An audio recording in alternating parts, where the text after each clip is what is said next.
Hello, hello, hello, bienvenue à tous dans ce dernier épisode de Moving Maze. En fait, vous êtes sur ma chaîne. Je suis Seko Joam, développeur, et je partage des tips. Est-ce que je partage des tips? Non, en fait, je résous des challenges. Un challenge que je me suis fixé qui est pendant 100 jours, résoudre des coding games. Et en fait, j'ai commencé avec des puzzles plutôt difficiles. Ils prenaient beaucoup de jours, donc je suis repassé vers des puzzles plutôt faciles. Et là, j'étais tombé dans une sorte de boucle infinie d'un puzzle qui ne voulait pas finir, peu importe le nombre de jours que j'y passais, et qui s'appelle Moves in Maze.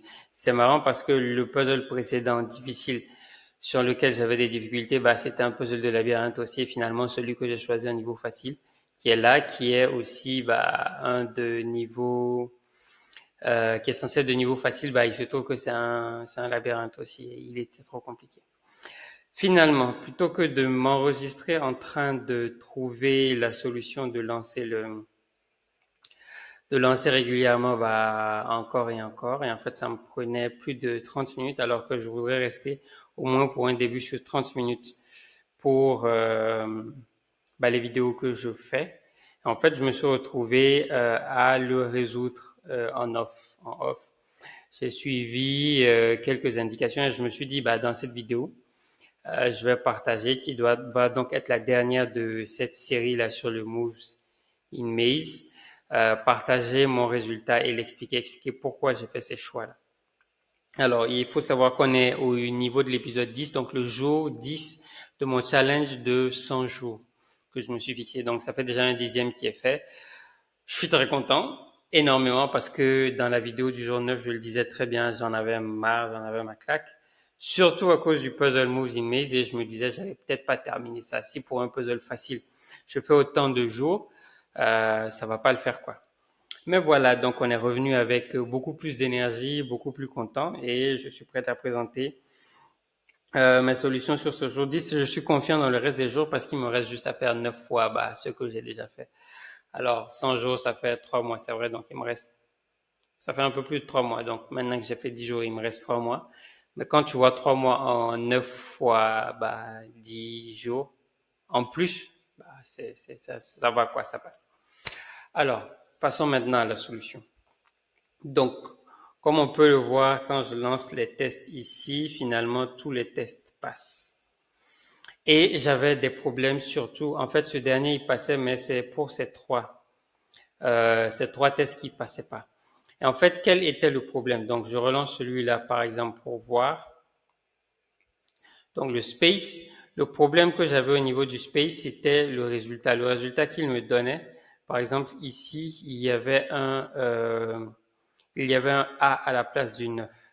Ce qui veut dire que, je rappelle le principe de ce puzzle, c'est quoi? C'est qu'on te donne un puzzle en entrée, qui est celui-là. Tu dois redonner le puzzle en sortie en remplaçant déjà le S par 0. Mais donc, à partir de ce S ou de ce 0, quels sont tous les chemins possibles? Mais en évoluant, en faisant un parcours en largeur. Donc, lui, en fait, on ne finit pas d'explorer celui-là avant d'en explorer un autre. Donc, je rappelle, les murs sont des endroits qu'on ne peut pas explorer, on ne peut pas passer à travers. Les frontières ici, on peut passer à travers en quittant la droite, on se retrouve à gauche. En quittant la gauche, on se retrouve à droite. Pareil pour le bas et le haut. Et en fait, il faut que tu puisses numéroter, c'est-à-dire quand je quitte ici, quels sont tous les différents mouvements que je peux faire dans cette direction. Donc, par exemple, je vais faire 1, 2, 3, 4, 5. Et après ça, après 9, on passe à A, B, C, D. Donc, dans le résultat final, l'erreur que j'avais, c'est qu'ici, on parcourt tout jusqu'à, alors on a 4, 5, 6 et ainsi de suite. Ce qui donne 3, c'est que on fait 0, 1, on passe la frontière, on vient 2, 3, 4. Et ensuite ici, à partir de ce 2, on a 3, 4 jusqu'à 8, 9. Et après le 9, lui, il estimait que, non, lui, il s'arrêtait à 8 et celui qui venait de là, en fait, donnait le A à la place de ce 9. Donc, j'avais vraiment des problèmes et j'avais quelque chose qui était hyper, hyper long. Donc, je vais juste commenter la partie. C'est vraiment cette partie-là qui m'a permis d'y arriver quand je relance la vérification. Voilà, il y a un problème. Comme je disais, il y avait un 9 un A à la place de ce deuxième 9 là. Et l'autre problème que je rencontrais, c'est que j'avais des tours de boucle qui étaient immenses, près de, voilà, donc d'où cette sécurité que j'ai mise là, près de 3500 tours de boucle, et ce n'était toujours pas fini. Je me disais, il y a quand même pas, parce que là, c'est un puzzle donc on a 10 fois 15, donc en vrai, il y a juste 150 positions. 150 positions, donc c'est vraiment pas possible qu'on puisse se retrouver avec 3500, un tour de boucle de 3500, et qu'on n'ait toujours pas de résultat. Donc je me disais, mais pourquoi est-ce que c'est comme ça? Pourquoi est-ce qu'on se retrouve avec autant de tours sans être arrivé à la solution? Donc là, on est à 3500. Il a coupé à partir de 3500, mais voilà, ceux-là ne sont toujours pas remplis, ceux qui sont au milieu ici. Je me demandais pourquoi. Et en fait, ce qui est intéressant, c'est que j'avais implémenté la solution de façon à voir, à chaque fois que par exemple, quand tu pars de zéro, tu recherches toutes les positions possibles, et chaque fois que tu en trouves une, tu la rajoutes dans un tableau. Quand tu la rajoutes dans le tableau, après, au fur et à mesure, tu vas pop chaque position, tu la pop, et quand tu récupères la solution, tu compares, c'est-à-dire à partir de cette solution, tu l'appliques, en fait, tu récupères, imaginons tu récupères le 2 ici, tu récupères le 2, tu trouves que c'est le chiffre 2 que tu dois mettre, donc tu mets le 2. Ensuite, tu regardes s'il y a des points à côté. S'il y a des points à côté, tu rajoutes les positions de ces points dans le tableau suivant. Ce que je n'avais pas prévu, c'est que par exemple, on se retrouve ici, il doit faire la recherche de celui-là, le rajouter et vérifier quel chiffre mettre ici, mais en réalité, il n'y est pas encore parce que il y a des positions qui sont dupliquées dans le tableau. Je n'avais vraiment pas pensé à ça, à cette histoire de duplication en fait, qui est que lui, il peut avoir comme position possible. Alors, je vais prendre qui comme exemple? Par exemple, ici, quand on arrive au niveau 4, on a 4 ici, on fait 5, 6, parce que l'autre, il est arrivé à 3. Donc, 3 est déjà pris, on est à 4 ici. Donc, lui, le 3 qui est ici était une position possible du 4.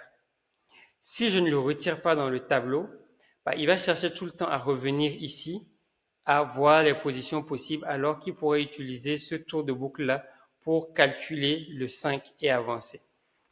Donc voilà pourquoi on se retrouve avec 3500, parce que chacun de ceux par lesquels on est déjà passé a des positions possibles.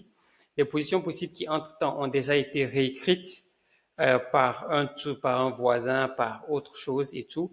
Et finalement, on est en train d'essayer de calculer un élément qui a déjà été calculé, a déjà été réécrit. Voilà, je le dis comme ça. J'espère que je suis assez clair quand même dans ma façon de le dire. Et voilà, donc finalement, c'est cette petite condition qui me sauve les miches. En fait, j'aurais pu implémenter la comparaison en fait dans les nœuds pour pouvoir comparer un nœud et voir s'il est présent dans ce que j'appelle le order. Mais voilà. Je l'ai pas fait. J'ai décidé de rajouter dans quelque chose que j'appelle le order, qui est ce qui est affiché là, qui est chaque position qui est passée au fur et à mesure. Donc chaque position qu'il y ait eu au fur et à mesure, on la rajoute dans on la rajoute dans ça quoi, on la rajoute dans le str version. Pardon, pas dans le str version, dans le order. Ça fait que donc autour de boucle suivant, si tu veux rajouter un élément en plus ici, tu vérifies d'abord s'il est déjà présent dans le order et tu as un peu sa version stringifiée ici. Donc tu peux vraiment savoir si un 7 est déjà là-bas, tu le rajoutes pas. J'aurais pu faire ça comme j'aurais pu faire un sort à chaque tour de boucle pour pas un sort, conversion en dict puis sort pour éviter qu'il y ait des duplications. Donc c'est un peu ça. Ce que j'aurais pu faire, mais finalement j'ai fait ça et c'est celui qui me posait problème pour eux tous. Donc avec ça, on est passé. Alors, je réexplique plutôt vite mon algo. En fait, j'ai implémenté une sorte de graphe. Oui, en fait, c'était l'élément avec lequel j'avais des problèmes dès le début. C'est cette notion. En fait, je savais qu'on était sur une notion de graphe.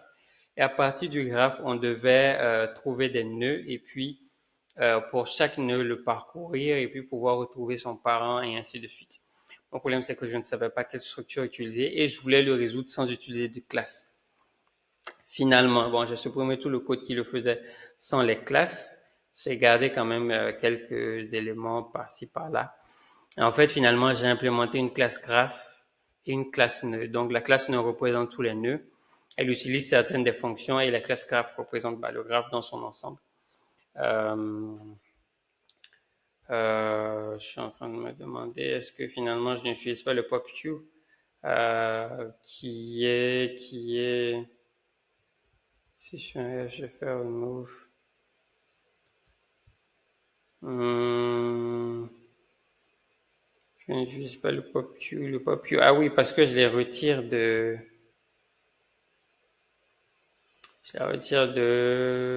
queue, j'ai du for node in self.q. Ok, en fait, je parcours la queue et je ne reviens jamais en arrière. C'est pour ça que j'ai pas besoin du pop. Sinon, normalement, c'est pour chaque élément dans la queue. Au fur et à mesure, il fallait faire un pop pour retomber sur le suivant. Donc, finalement, donc, il semblerait que ça, c'est pas utilisé. Je peux l'enlever. Alors, on initialise en faisant quoi? Ce qu'on appelle les vertices. Si je ne sais plus à quoi ça correspond en anglais, mais je l'ai vu dans un exemple, en fait, de code de graphe parce que je cherchais un peu l'idée du graphe. J'ai retrouvé donc les vertices pour moi, c'est les éléments qui ont déjà été, on les a déjà parcourus. Donc, comme on les a déjà parcourus, on a déjà réécrit même la valeur, c'est-à-dire remplacer le point par le chiffre qui correspond. Donc, on ne passe plus par là. La queue, ce sont tous les nœuds qui attendent d'être écrits. Donc, quand je suis sur un vertice, c'est un nœud, je cherche tous ces enfants possibles, je les rajoute dans la queue. C'est ce dont je parlais tout à l'heure en disant qu'il y a des éléments qui sont présents dans la queue et puis après qui se font dupliquer et ainsi de suite. Donc, je les rajoute dans la queue. Comme ça, la prochaine fois, je vais passer par eux et les écrire si jamais ils sont disponibles dans le labyrinthe. Donc voilà, et l'ordre c'est comme j'ai dit, bah c'est ça, c'est la liste de toutes les, c'est pas les queues, c'est finalement la liste de tous les vertices, mais dans leur version stringifiée. Comme ça, je peux rapidement les comparer. Voilà. Donc ensuite, une fois qu'on a créé, en fait, parce qu'ici on crée le graphe, je dois préciser qu'avant ça, on a une largeur, une hauteur. On remplit un tableau de tableau qui est maze, qui est censé représenter chaque position par.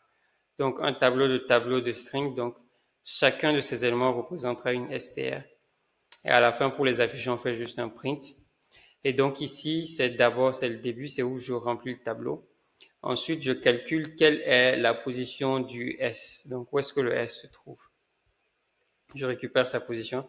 Sa position, je le passe, une fois que je crée le graphe, je le passe à BFS, que j'exécute, et ensuite je fais un print du tableau.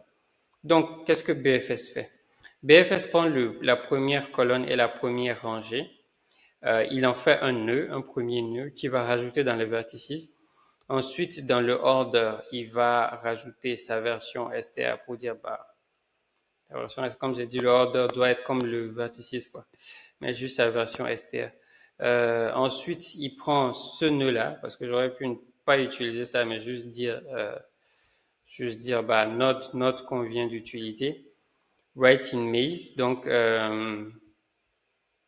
tu l'écris dans le tableau, donc tu remplaces son chiffre, tu remplaces le S par le 0, remplace le 0, écris le 0.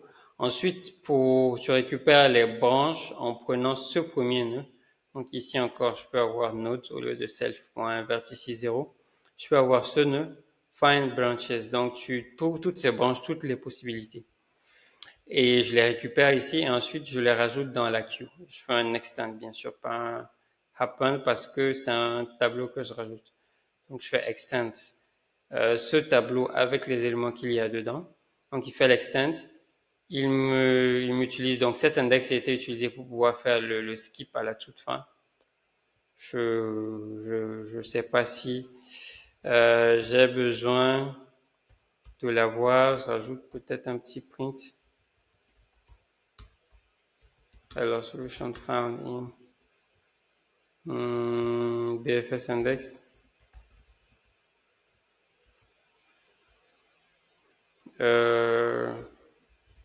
Juste pour avoir à la fin le nombre de tours de boucle que j'ai eu. Ouais, 15 round, ok. Donc, c'est à ça juste que ça sert à compter le nombre de tours de boucle. Et il m'était utile quand je me retrouvais coincé dans une boucle infinie afin d'en sortir. Donc, for node et self queue, donc là, on parcourt la queue. La queue qu'on va extendre au fur et à mesure qu'on la parcourt.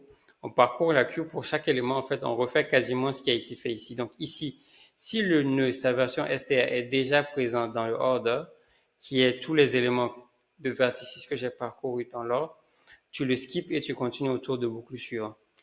Ensuite, ici, self vertices.appendNode, je viens de penser à quelque chose. Je viens de dire si jamais sa version str est déjà présente dans le order, ça, mais en fait, j'étais aussi en train de me dire que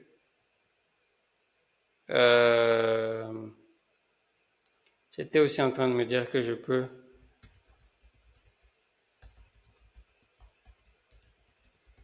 je vais faire ça pour voir après si ça a un impact.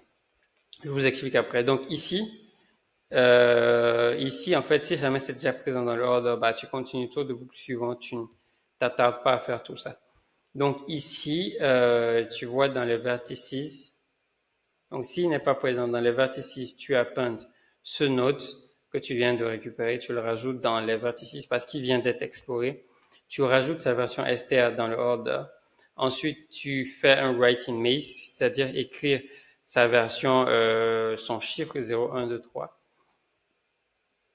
Ensuite, depuis ce nœud-là, tu trouves chacune des branches possibles. Tu la rajoutes dans branches et ensuite tu fais un extend de la queue de ces branches-là. Ok, et maintenant tu augmentes l'index et puis tu vas autour de boucle suivant et ainsi de suite. Donc le write in maze, en fait, si on lui passe un nombre 0, ici, il renvoie le texte égal à 0 et puis il fait son, comment je vais dire ça, il écrit dans le maze, étant donné que c'est un tableau, quand il est passé, j'ai pas besoin de renvoyer la variable à la fin, quoi. On écrit directement dans le tableau. Et on peut faire un print parce que ça m'aidait à voir au fur et à mesure comment est-ce qu'on évolue. C'est ça. Ok, on fait writing. Donc j'étais sur writing maze. Tu as node find branches qui fait, en fait, il prend gauche, droite, haut et bas.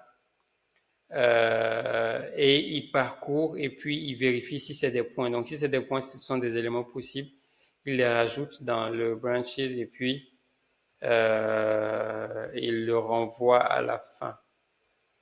Étant donné qu'il le renvoie à la fin finalement, je pourrais utiliser node.branches et ne pas utiliser ça. Ok. Il le renvoie à la fin.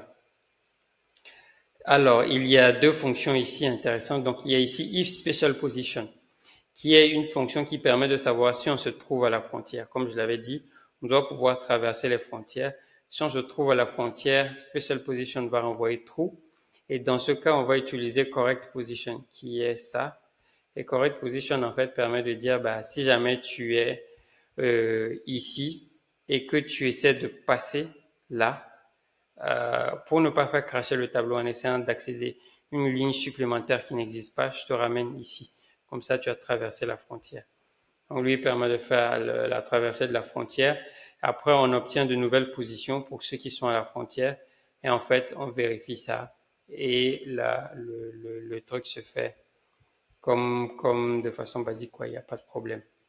Et ici, Q extend branches. Donc, on a ça.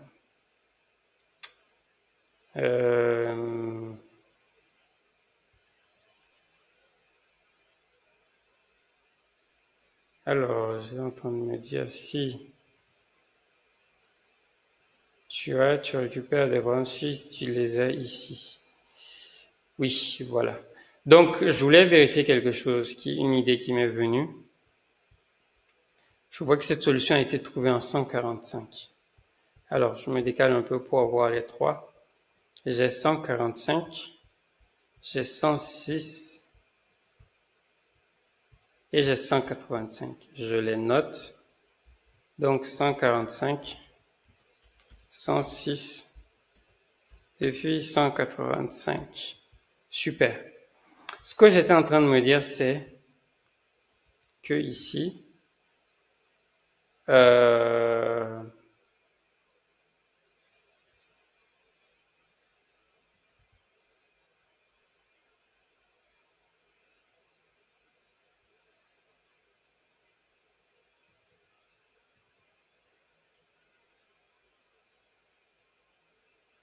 que tu rajoutes un nouveau nœud. Ok, en fait, je voulais parcourir les branches que j'ai récupérées.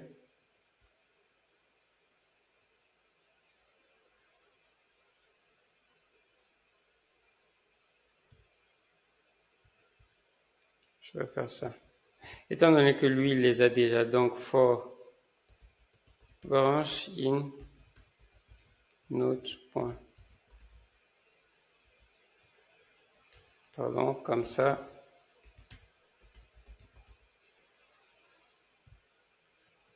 En fait, les branches, c'est une liste de nœuds. Donc c'est plutôt for branch node if branch node point str version in comment on l'appelle? On l'appelait self.order. Donc c'est une deuxième sécurité que je suis en train de rajouter. Et là je vais me faire un debug. C'est que juste pour savoir si ça a marché.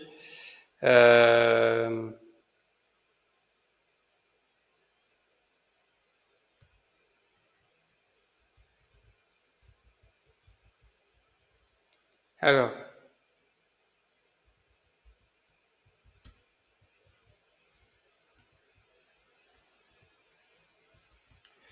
j'ai ça, if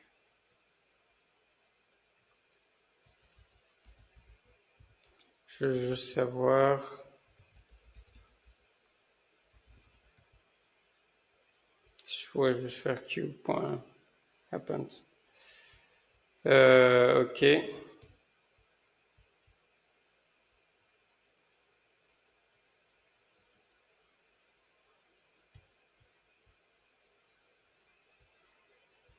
If branch.node version str q extend branches, ok. Str version in self order. Alors, qu'est-ce que j'ai mal fait?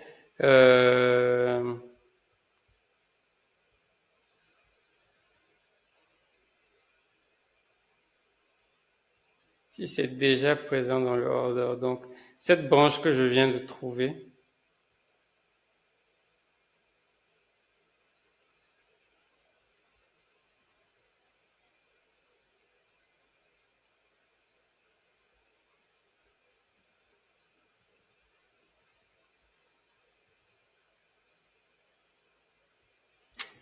qu'est-ce que j'ai mal fait?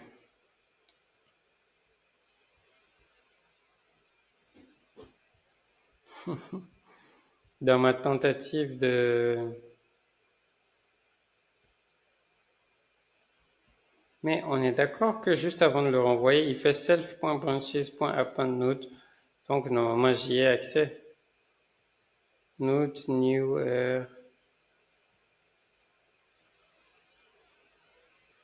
oui. Bon bah ma tentative d'optimisation ne marche pas. Branch node.str version in self order debug new set. Déjà lui je le vois nulle part.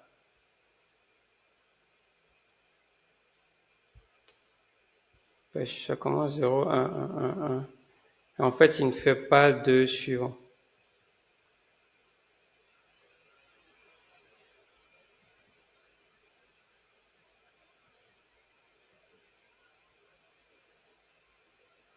Ah, mais j'ai pas. Je dois rajouter branche note, pas note. My bad. C'est toujours 145. 145, 106 et 181. Alors là, alors, ça veut dire que il n'est jamais arrivé qu'on calcule un nouveau nœud. Sa version str soit présente déjà. Et que sa version str soit déjà présente dans... Ça m'étonne.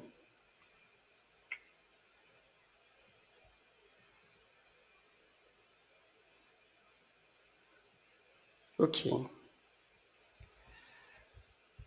Ok.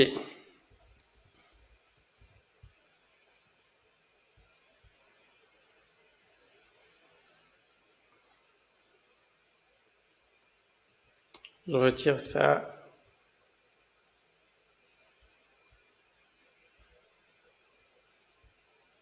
Et ouais, pour la plupart, je pense que c'est bon. Voilà. Donc, elle était là et à la fin, on fait un print maze et puis voilà. Donc, todo está muy bien. Je fais passer tous les tests. Ouais, et je refais une soumission. Et oui, et 100%. Et puis après, finalement, il y a ça, quoi. Tu as les solutions. Et alors, et oui, après les solutions, étant donné que c'est un truc assez lourd, ah oui, il y en a qui vont vraiment sur... c'est efficace, quoi, et tout, mais pas très compréhensible pour débugger au fur et à mesure. Après, qui dit que ma solution, moi, est plus compréhensible? J'avoue. J'en donne très peu de score. Parce que c'est difficile de review un code comme ça. Mais voilà, donc c'était tout pour celle d'aujourd'hui. Et on se retrouve demain pour le jour numéro 11. Merci à tous de me suivre. N'oubliez pas de vous abonner. Abonnez-vous et regardez les vidéos jusqu'à la fin. Merci et ciao.